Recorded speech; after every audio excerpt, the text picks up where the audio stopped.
guys, Ash here coming at you today with a new variation to my Pekka Super Queen farming army that I brought you guys a few weeks ago now, maybe even a month ago, but I've been farming all day with it on my Town Hall 9 account, and just to break down the fourth wall for a bit, a lot of people often ask me, how do you get an idea to do a new episode, or where do you come up with your ideas to make new fresh content every single day for the same game? And it's a great question, and one of the ways that I do this is I just play a lot, right? So I farm all day during the day on my Town Hall 9 account, and then I just get a few attacks in on my main account, and basically what I try to do is play around with different troop combinations and see what works, and then if something works, then boom, I know what I'm going to share that night when I record my videos. So I play all day at work, don't tell my boss, and then later on, I try all day while I'm playing, I try to come up with new methods, come up with new ideas to share with you guys, and this is one of them. Today on my Town Hall 9 account, I'm like, how can I incorporate baby dragons into my Super Queen Pekka farming army? And I found a really great way to do so. It's not just for the novelty of, some people out there, no names, but they might just add troops to any old army that's already pretty effective and then say, new baby dragon strategy. But now I actually found a use for the baby dragons at the 10 troop cost, housing cost, and I actually think that you get enough bang for your buck to constitute actually adding 3 or 4 of them to your army. So we're going to talk in today's episode about how to choose either 3 or 4 and what the use is in the baby dragons and why use this army when farming at all. So this is a Dark Elixir farming strategy. I'll show you my entire war log in just a second, or my attack log. My war log would be interesting but not applicable to this episode. So I'll show you my entire attack log, and then we'll get into why I prefer the army. So you can see here I'm using the baby dragons in this attack as basically funneling units, but they do more than just funnel. They give me 2 added things on top of funneling. One, they're healthier, they're hardier than most other funneling units, such as wizards, for example, so they can stay alive and actually help you get more loot. And number 2, they're very, very flexible, right? So you can put them on the other side of the base if you want to. If it's a collector raid, for example, you can spread out your baby dragons. There's a lot of flexibility there. They don't just have an assigned role of they can only be funneling troops. That's why bringing 3 or 4, you can really give yourself the option. Do you want to use them to funnel your troops to the core, A, or B, do you want to use some on the opposite end, maybe to help out in a collector raid, or vice versa. So I am in Crystal League 1, and I like it up here, although I'm not finding a ton of loot. Really curious to hear what you guys think. I mean, what league are you guys farming in right now, and are you having a lot of luck? So the reason I like this army so much is because it's a heavy army, right? So we're using Pekkas, we're using wizards. Those are basically the staples of Clash of Clans, right? Those were 2 of the original troops, and if you're Dark Elixir farming, which is what I am doing, they're a perfect army because they have no Dark Elixir cost, so everything's a net gain. Now on this attack, I purposely did not use my queen because I want to show you how to use this strategy if your queen is upgrading.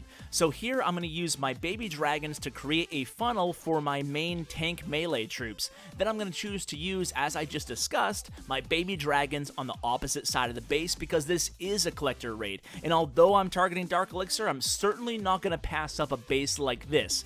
Now you will notice that both of these bases have been Town Hall 10s, and that's part of the reason I really like this strategy, because you can take out a Town Hall 10, even with multi-target Inferno Towers, you can get those Pekkas to the core of the base. Now notice that rage spell here, guys. This is not a new strategy, but it's something that I don't see people doing too often. You'll notice that I'm bringing 3 rage spells and only 1 jump spell. That's because I always use a rage to rage my wall breakers. The wall breakers are able to get 2 layers into walls if you rage them, so put the rage over the walls that you want them to hit, and then they'll take out both layer of wall, sometimes even avoiding splash damage in the process. So, and obviously at the same time, the rest of your troops benefit from that rage, so that's why I prefer the third rage, to the second jump spell. So you can see this raid has already passed us by at this point, but the idea here is that the Pekkas were able to get to the center of the base. I did not use my queen here. I had her up, and I hope you guys will understand this, but you can see a big pause right now, and I'm like, oh geez, I wasn't going to use my queen because I wanted to show them how to do it without the queen, but then there was just that easy loot sitting there, so I'm like, those guys will understand if I use the queen at the end there. I picked up an extra 500, 600 Dark Elixir, so I hope you understand there, but the premise is still the same. Obviously, no queen, not a big deal. You can still use this army to farm, just don't start with a queen walk, obviously. Don't start with anything walk. Drop those healers, and with that added troop space, add a 4th dragon. If you were only rocking 3 baby dragons, add a 4th baby dragon, and then add another Pekka, and then add a bunch of wizards. You have a lot of troop space to make up with those 4 healers not in the raid. However, obviously, if your queen is up and above level 10, 15-ish, I would definitely start out with a queen walk. Reason being, obviously, you can establish the funnel so much easier, even though baby dragons are effective in doing so. But more importantly, you can take out a lot of the base just with your queen, and you can see I established the west side of the funnel here. In the east, I'll drop 1 baby dragon. Make sure you don't drop them too closely together. Obviously, you want to make sure they're enraged. I think I do drop one a little bit too close to that baby dragon there, so let's keep an eye on that. So yeah, there's the other baby dragon. Let's see what they do here. But by the way, the baby dragons, they do a lot of damage. Yeah, they kind of group up over here. So that was kind of a bummer, but it's okay. I still get to the core of the base. The Pekkas take down the Dark Elixir. That is their job. The Pekkas will make it to the core of any base as long as you funnel them correctly.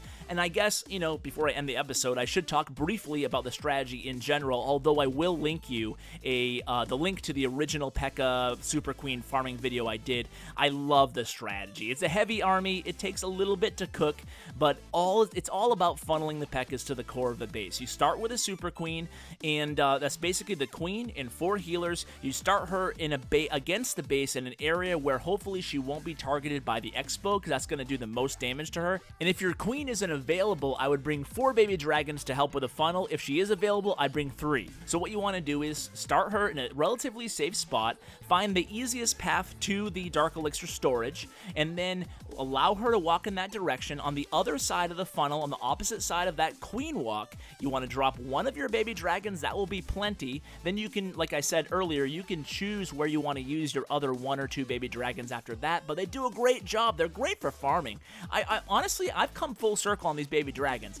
I thought the housing space needed to be lowered a little bit, but now that mine are level 2, you actually saw in my last baby dragon video, I just upgraded them, and that was whatever it was, 12, 13 days ago, whatever it was for the upgrade. So I just got level 2 baby dragons today, and man, I'm having a lot of fun with them. So you create that funnel, you drop the Pekkas, use your wall breakers and rage, and it's about as easy as that, guys. But I'm having, and one final note I wanted to share with you guys. Now, you might be super disciplined unlike me, but for me, when I'm farming, I need to set goals for myself. So going into the day this morning, I was sitting at 42,000 Dark Elixir. I was able to farm up to 115k just while I was at work. And the reason being is because I set a goal. Ash, you are gonna upgrade your Barbarian King today. So that kind of made me stick towards the goal. It kind of kept me on my game all day. Every half an hour, I made sure I opened up my game, and I made sure I got a raid in there. So maybe if you're having issues with motivation or struggling farming, maybe set some goals for yourself, some daily goals, and you might have some more success. So guys, thanks so much for watching. Really appreciate it. Thanks for hanging out with me, and as always, take care. We don't play for fame, we don't play for cash.